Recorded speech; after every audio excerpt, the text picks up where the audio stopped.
जय हिंद। स्वागत है आपका एमए गुरुकुल में। और आज से हम स्टार्ट करने वाले हैं डेली करंट अफेयर। ठीक है, डेली करंट अफेयर। आज तारीख आपकी 5 अप्रैल 2024 है और 5 अप्रैल 2024 से जितना भी क्वेश्चन बनेगा करंट अफेयर का, आज हम उसको डिस्कस करने वाले हैं। ठीक है, तो कॉपी पेन लेकर के बैठिएगा और हमारे साथ डेली करंट अफेयर की क्लास में जुड़ जाइएगा। ठीक है, और ये क्लास आपको सुबह 6:30 बजे यानी कि 6 बजे आपको ये मिला करेगी। ठीक है, 5 तारीख से जितना भी करंट अफेयर आपको बन सकता है उसको हम करने की कोशिश करेंगे। ठीक है, ये आपका क्लास करंट के साथ साथ स्टैटिक जीके भी रहेगा इसमें। ठीक है, और बहुत ही कम समय में हम इसको करने की कोशिश करेंगे। ये आपकी पहली क्लास होने जा रही है। ठीक है, तो धैर्य बनाइएगा और हमने आपके लिए एक मोटिवेशन कोट को तैयार किया है जो आपको ऊर्जावान बनाएगा। ठीक है, तो कोट इस प्रकार है कि जिन अंधेरों ने मुझे डराने की कोशिश की, उन अंधेरों का अंत मैं खुद को जलाकर करूंगा। ठीक है, यानी कि जिन रास्तों पर मैं चलने से घबराता था, ठीक है, आज मैं उन पर अड़िग होकर के अड़ा रहूंगा और अपनी मंजिल को पाने के लिए भरसक हर संभव प्रयास करूंगा। ठीक है, तो इसी ऊर्जावान कोट के साथ आज का पहला प्रश्न आपके सामने है। पहला प्रश्न है आपका कि हाल ही में अब्देल फतह अल सीसी तीसरी बार किस देश के राष्ट्रपति बने हैं? तो तीसरी बार किस देश के राष्ट्रपति बने हैं? ठीक है, तो ये हो जाएगा आपका मिस्र। किस देश के राष्ट्रपति बने हैं? मिस्र के। तो कौन बने हैं? अब्देल फतह अल सीसी। ठीक है, ये इनकी पिक्चर है, देख सकते हो आप। अब्देल अब्देल फतह अल सीसी मिस्र के राष्ट्रपति बने हैं। और कौन सी टेन्योर है इनका? तो तीसरा टेन्योर है। ठीक है, तो ये है अब्देल फतह अल सीसी। ठीक है, अगर मैं मिस्र की बात करता हूं तो मिस्र आपका, देखो ये रहा आपका मिस्र। ये क्या है आपका? ये है आपका मिस्र। ठीक है, मैं इसकी बात करता हूं तो ये है मिस्र। मिस्र के ऊपर यानी कि मिस्र के नॉर्थ की बात करता हूं तो आपका पड़ता है भूमध्य सागर। क्या पड़ता है आपका? तो भूमध्य सागर पड़ेगा। ठीक है, अगर मिस्र के मैं अगर पश्चिम की बात करता हूं तो देश पड़ता है आपका लीबिया। ठीक है, दक्षिण की बात करता हूं तो सूडान आपका देश पड़ता है। और मैं अगर इसके पश्चिम में बात करता हूं तो ये आपका जो सागर है, इसको आप भूमध्य सागर के नाम से, आप इसको किस सागर के नाम से जानते हो? आप इसको किस सागर के नाम से जानते हो? तो लाल सागर के नाम से इसको जाना जाता है। किस सागर के नाम से? तो लाल सागर के नाम से इसको जाना जाता है। ठीक है, अगर मैं मिस्र की राजधानी की बात करता हूं तो मिस्र की राजधानी काहिरा हो जाती है और यहाँ की मुद्रा मिस्र पाउंड हो जाती है। और प्रधानमंत्री यहाँ के मुस्तफा मदबौली क्या है यहाँ के? तो यहाँ के प्रधानमंत्री हैं। मुस्तफा मदबौली यहाँ के प्रधानमंत्री हैं। ठीक है, तो मिस्र के बारे में इतनी बातें आपको याद रखनी है। मिस्र जो यहाँ से आपकी नील नदी होकर के बहती है और मिस्र को नील नदी का वरदान भी कहा जाता है। ठीक है, इतनी बातें मिस्र के बारे में आप याद रखिएगा। नेक्स्ट क्वेश्चन है आपका, अगला क्वेश्चन है कि हाल ही में विद्या रानी ने, ठीक है, हाल ही में विद्या रानी देवी भारोत्तोलन विश्व कप में कौन सा पदक हासिल किया है? ठीक है, तो ये बहुत गौरव की बात है भारत के लिए कि विद्या देवी रानी ने क्या करा है, हमारे भारोत्तोलन में यानी कि भारोत्तोलन में कौन सा पदक हासिल किया है? तो कांस्य पदक हासिल किया है। तीसरा स्थान इन्होंने प्राप्त किया है। ये विद्या देवी रानी की फोटो है। ठीक है, आप देख सकते हो इनका चित्र। ये विद्या देवी रानी है जो भारोत्तोलन से संबंधित है। अगर मैं 2024 के भारोत्तोलन विश्व कप की बात करूंगा तो ये आपका थाईलैंड के फुकेत में हुआ था। कहां पर हुआ था?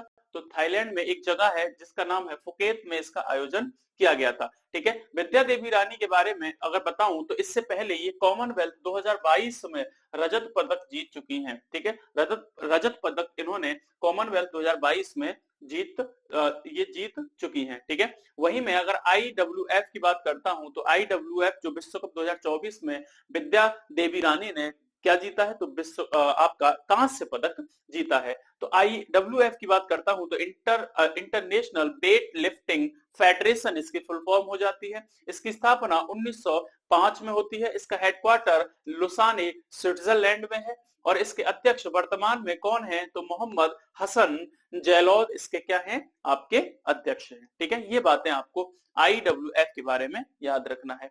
अगला क्वेश्चन है आपका, नेक्स्ट क्वेश्चन है कि हाल ही में विश्व के सबसे बुजुर्ग व्यक्ति जोआन विंसेंट पेरेज मोरा, ठीक है, जोआन विंसेंट पेरेज मोरा 114 वर्ष की आयु में जिनका निधन हो गया वो किस देश के निवासी थे? तो किस देश के निवासी थे? तो इस क्वेश्चन का सही ऑप्शन होने वाला है ए, यानी कि वेनेजुएला के। तो वेनेजुएला के निवासी थे जिनको उम्र सबसे उम्रदराज व्यक्ति का दर्जा प्राप्त था। इनकी 114 वर्ष की आयु में हाल ही में क्या हो गई है? तो इनकी मृत्यु हो गई है। ठीक है, और ये दर्जा इनको 2000 यानी कि 22 में मिला था। ठीक है, सबसे उम्रदराज व्यक्ति का दर्जा इनको 2022 में मिला था, तब इनकी उम्र 112 वर्ष थी। ठीक है, और 2024 में 114 वर्ष की उम्र में इनकी क्या हो गई? मृत्यु हो गई। ठीक है, तो वेनेजुएला के ये निवासी थे। ये हैं आपके जुआन विंसेंट पेरेज मोरा। ठीक है, हंसते हुए ये आपके जुआन साहब। उसके बाद मैं अगर जो है वेनेजुएला की बात करता हूं, ठीक है, तो वेनेजुएला आपको साउथ अमेरिका में आपको देखने को मिलेगा। ठीक है, साउथ अमेरिका में आपको देखने को मिलेगा, जिसकी राजधानी आपकी कैरेकस हो जाती है। इसकी राजधानी क्या है? आपकी कैरेकस। ठीक है, तो ये रही इसकी राजधानी। देखो ये वेनेजुएला है ना। अगर मैं ऊपर बात करता हूं तो ये आपका कैरेबियन सी पड़ता है। ठीक है, कैरेबियन सी। अगर मैं इसके राइट साइड में बात करता हूं तो ये आपका अटलांटिक महासागर पड़ता है। कौन सा? तो ये आपका अटलांटिक महासागर है।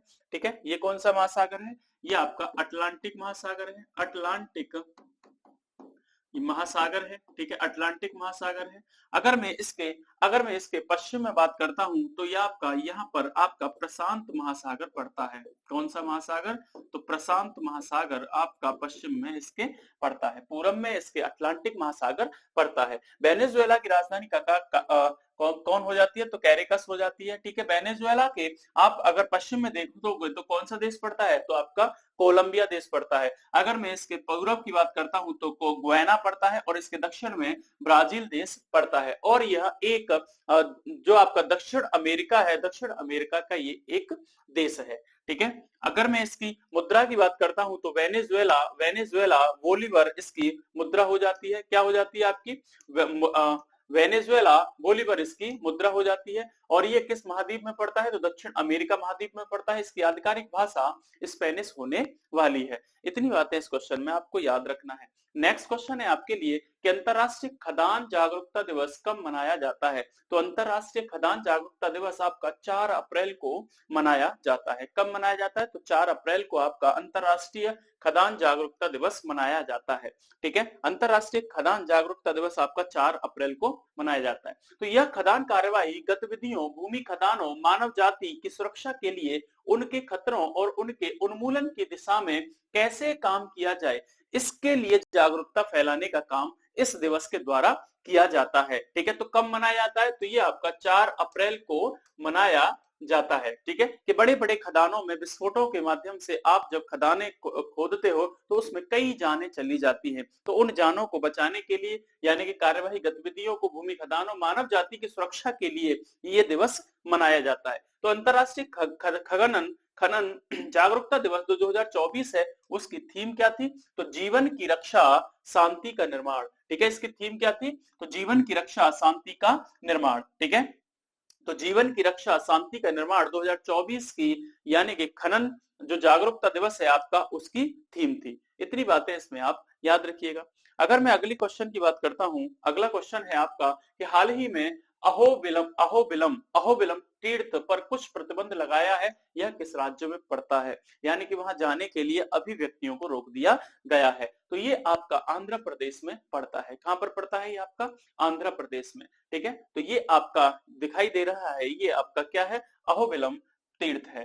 ठीक है, ये अहोबिलम तीर्थ की बात करता हूं तो ये आपका प्रतिबंध क्यों लगाया गया इस पर? तो प्रतिबंध तीव्र गर्मी की लहरों के कारण लगाया गया है, जो जंगली जानवरों की आवाजाही को प्रभावित कर सकते हैं, इसीलिए इस पर प्रतिबंध लगा दिया गया है। तो अहोबिलम तीर्थ में 9 अलग अलग तीर्थों के मंदिरों से बना है। ठीक है, अहोबिलम तीर्थ में कितने मंदिर है? तो 9 अलग अलग मंदिर है। ठीक है, जो नलमाला जंगल के भीतर स्थित है। इन 9 मंदिरों में, 9 अलग अलग मंदिरों में कौन कौन से मंदिर पड़ते हैं? तो आपका पहला पड़ता है ज्वाला मंदिर, दूसरा पड़ता है अहोबिल नरसिंह मंदिर, तीसरा पड़ता है मालोल नरसिंह, चौथा पड़ता है क्रोध नरसिंह, पांचवा पड़ता है कारंज नरसिंह, छठवां पड़ता है भार्गव नरसिंह। ठीक है, सातवां पड़ता है योगानंद, आठवां पड़ता है छात्रपत नरसिंह और नौवां पड़ता है पावन नरसिंह, ठीक है। आंध्र प्रदेश में स्थित है और इसमें नरसिम्हा की पूजा की जाती है, नरसिम्हा भगवान की पूजा इसमें की जाती है, ठीक है। इतनी बातें इस क्वेश्चन में आपको याद रखनी है,